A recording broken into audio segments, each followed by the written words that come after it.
Megawati pun mengajak seluruh elemen bangsa untuk ikut mengawal pemilu 2024, Saudara. Megawati menengarai adanya potensi kecurangan, karena itu ia mengingatkan agar jangan ada rekayasa hukum dan intimidasi pada rakyat. Hal ini merupakan respons pasca putusan MK yang mengabulkan gugatan batasan usia peserta Pilpres yang akhirnya meloloskan Gibran jadi bakal cawapres Prabowo Subianto. Ya, dilanjutkan benih berikutnya. Kita kawal pemilu 2024 dengan nurani dan sepenuh hati. Kita jadikan pemilu 2024 sebagai momentum untuk mendapatkan pemimpin terbaik yang benar-benar mewakili seluruh kehendak rakyat Indonesia. Jangan biarkan kecurangan pemilu yang akhir ini terlihat sudah mulai akan terjadi lagi.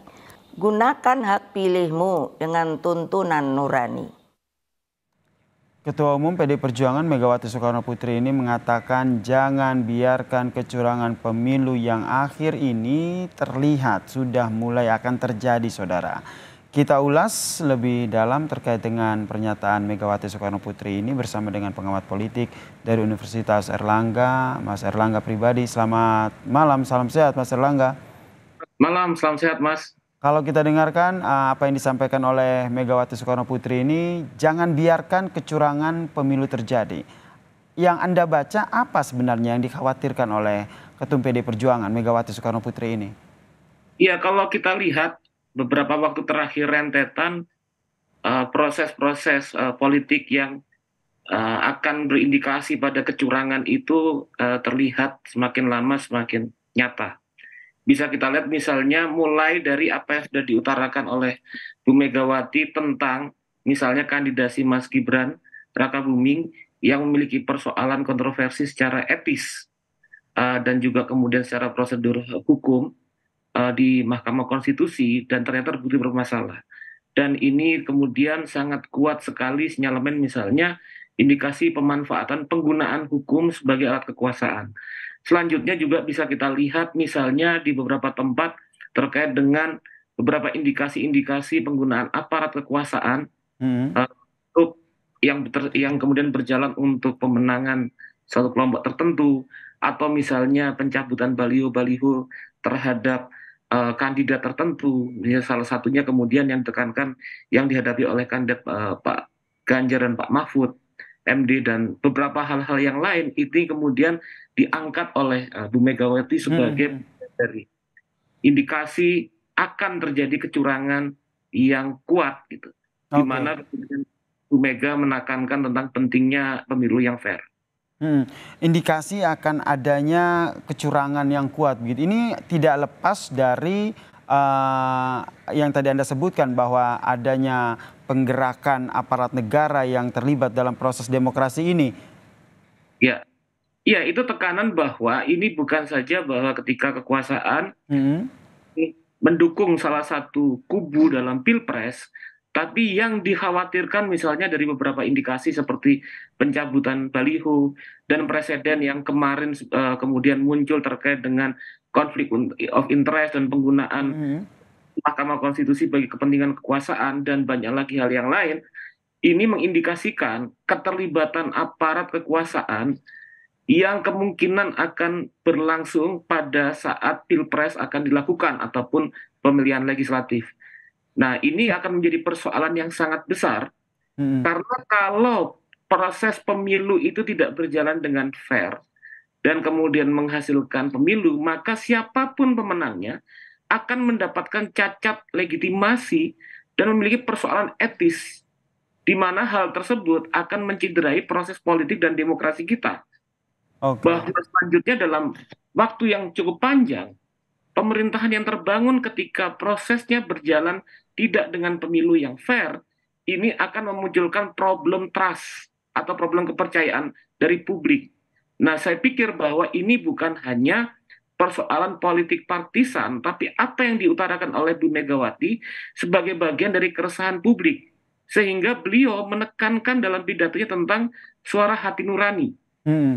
Menjadi penting karena itu terhubung dengan sentimen dan keprihatinan yang muncul dari kalangan masyarakat sipil sekarang.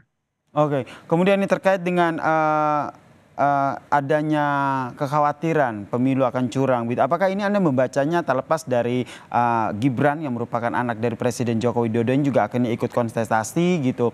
Kekhawatiran bukan lagi kepada keberpihakan Presiden Joko Widodo, tapi lebih besar lagi bagaimana akhirnya aparat negara bahkan aparat keamanan dilibatkan, ikut terlibat dalam pesta demokrasi ini. Itu yang ingin Anda. Kekhawatiran, ya, kekhawatiran tersebut kelihatan muncul dan saya pikir menjadi hal yang wajar. Karena kemudian kita lihat bahwa pencalonan Mas Gibran Rakabuming sendiri itu memiliki cacat secara etika. Dan selanjutnya juga kemudian proses-proses yang berlangsung, di mana kemudian indikasi tentang mulai munculnya penggunaan aparat sebagai bagian dari alat kekuasaan memberikan dukungan terhadap kontestan tertentu, ini tadi saya utarakan menjadi persoalan besar, sehingga proses pemilu yang seharusnya berjalan untuk menampilkan pemimpin yang terbaik dan menjadi proses yang adil sehingga siapapun yang menang akan mendapatkan dukungan dan legitimasi secara etis, ini kemudian akan bisa jadi tidak akan berlangsung pada pemilu 2024 ini.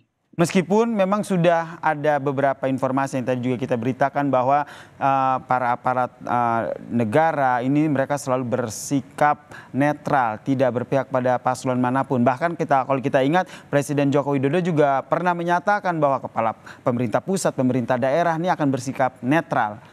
Anda pesimis akan itu? Pernyataan tersebut harus kemudian ditampilkan dengan bukti. Dan suatu proses pembuktian itu harus melibatkan juga kontrol dan juga kemudian keterlibatan dari masyarakat sipil untuk terlibat dalam proses pemantauan pemilu. Sehingga kemudian bahwa itu tidak hanya diucapkan melalui pernyataan-pernyataan saja, tapi bahwa kepastian hukum dan kemudian terjaminnya hak-hak politik dan hak sipil dari masyarakat untuk terlibat dalam pemantauan dan kontrol terhadap pilpres ataupun pileg itu menjadi suatu hal yang sangat-sangat penting kemudian untuk menjamin pemilu ini tidak seperti yang kita khawatirkan. Oke, kita berharap ya kekhawatiran akan adanya kecurangan di pemilu ini tidak terjadi dan tidak hanya pemerintah pusat tapi kita sendiri juga, kita sebagai warga juga ikut mengawal ya pesta demokrasi ini ya. Terima kasih. Terima kasih. Diungkapkan oleh ya, terima kasih. Oke, terakhir boleh singkat saja tadi. Jadi yang ingin? Jadi itu sebetulnya kan yang juga diungkapkan dalam pidato Bu Megawati tentang bagaimana partisipasi dan upaya rakyat untuk mengontrol pilpres ataupun pileg 2024, Mas. Baik, partisipasi masyarakat ini yang harus kita gaungkan bersama dalam mengawal pesta demokrasi ini. Terima kasih pengamat politik dari Universitas Erlangga, Mas Erlangga Pribadi telah bergabung bersama kami di Kompas Malam. Salam sehat, Mas Erlangga. Ya.